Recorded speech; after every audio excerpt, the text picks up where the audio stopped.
in terms of timing, why now? And do you see ASEAN perhaps becoming more important than China to the UK? Well, firstly, thank you very much for inviting me to join you today. It's a real pleasure. And I should start that saying, even before everything we're going through on COVID, the UK was really looking to deepen its partnerships with ASEAN in particular. But at the beginning of the year, our Foreign Secretary made his first post-Brexit trip to Asia Pacific and specifically to ASEAN. So we see ASEAN as a real opportunity. Trade is up at a 10-year high. It's gone up 70% over the last 10 years, in fact, actually, and it's now worth £42 billion. And we think we could do even more together. If we've learned anything from COVID, it is that partnership is absolutely everything.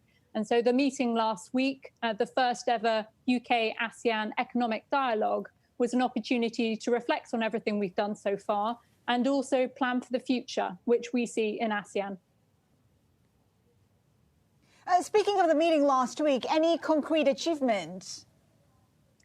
Well, we were very much listening to ASEAN members and particularly reflecting on all the work that's gone into the Hanoi Plan of Action on supply chain connectivity. And together we agreed going forward that we'll be doing some joint research on UK-ASEAN supply chains. We're launching a new UK-ASEAN Digital Business Challenge. And I'm very pleased to say that we've got renewed cooperation between our businesses, particularly through the Chambers network, which is so valuable here in ASEAN. You talk about the supply chains. Of course, we're awaiting for the implementation of RCEP. Will RCEP impact the supply chain? So we're watching developments with RCEP very closely. It's a very impressive deal in terms of how wide-ranging the membership is. But of course, we'll have to await the final outcome to understand the full impact for the supply chain connectivity around the world. Natalie, tell me a little bit about RCEP and what type of deal you would like to do with them in particular. What are the hurdles of making a deal here as well? So for us, actually, at the moment, our focus is very much on bilateral agreements. Here in Asia Pacific, we're targeting 3 of our top 4 bilateral agreements, so with Japan, Australia and New Zealand, which are all progressing very well. And on the multilateral front, we're actually very interested in the opportunities around CPTPP. We've been quite vocal in our interest. But again, we watch and see how the existing members develop, and we're really listening to understand how the UK can contribute. Because again, one of the big lessons from COVID is the importance of partnership, and of course, free trade is absolutely critical in terms of preserving jobs as part of the economic recovery, preserving supply chains, and making sure that we can get goods and services to people around the world in a fast and good for value way. So tell me about trade itself, though, and we've, of course, got this spat taking place between Beijing and Washington. How is that impacting the world as we know it? Are we seeing, or do you foresee, a more bifurcated globe looking ahead?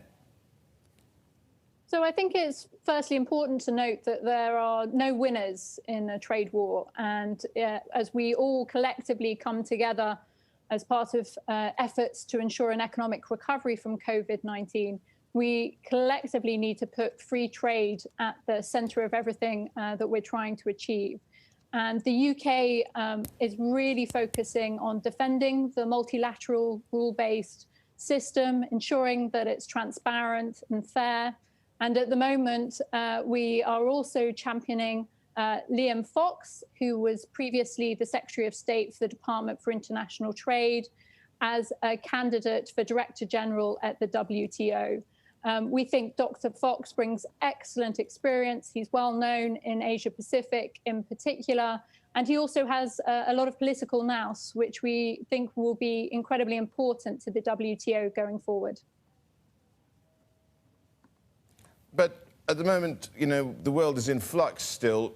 So how do you provision for that? I mean, you say that you're going to be making bilateral agreements rather than multilateral ones, but isn't there always the the case that you may well have a US which may not like something and therefore has effectively a veto, given the close relationship that Britain has?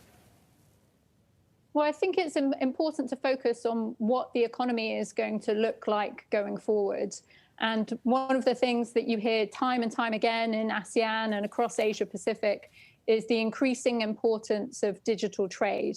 And that will be a real focus for the UK, whether that's through our bilateral negotiations with Japan and Australia and New Zealand, our continuity agreements with Singapore and Vietnam, but also how we support business collaboration in this part of the world.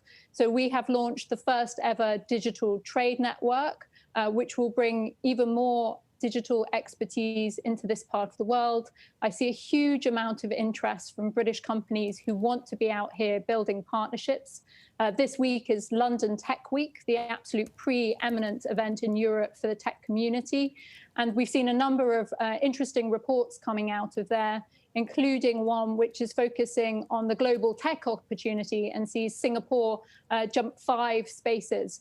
And I've really heard so much interest from British business who want to be out here and focusing on the digital trade opportunities. And Natalie, China's pushing back on the support for Taiwan. We're seeing that in that visit by the Czech parliamentary speaker in Taiwan happening right now. What's the UK's view on Taiwan as a trading partner? How does it fit into the UK's trade strategy? So we have a good trading relationship with Taiwan, as we do with so many partners across Asia Pacific. And I think the important thing to focus on as part of the economic recovery post-COVID is a diversification of partnership, a focus on free trade. Back to my point, really, on the fact that we all need to be protecting jobs. We all need to be preserving supply chains, and we all need to be ensuring that there are accessible and affordable goods and services for all people around the world. So there's a lot of work to do at the moment, and this obviously isn't an easy time by any stretch of the imagination. But the UK is committed to its partnerships in this part of the world, and we think it could be a very exciting time as we look to the future. Brexit, still a concern, Natalie. In your conversations with ASEAN officials, are they still concerned? So it's interesting. I think if you'd asked me that question when I first started this role, actually 2 years ago today, Brexit was usually the first question I would be asked by colleagues and partners. But it has gone down the agenda as we look to the future. You'll be aware that the next stage of Brexit discussions start next week. We do expect them to be challenging. There are still a number of very difficult issues which are well reported in the media, but we are committed to finding a deal, and my colleagues back in London are working very hard to deliver that.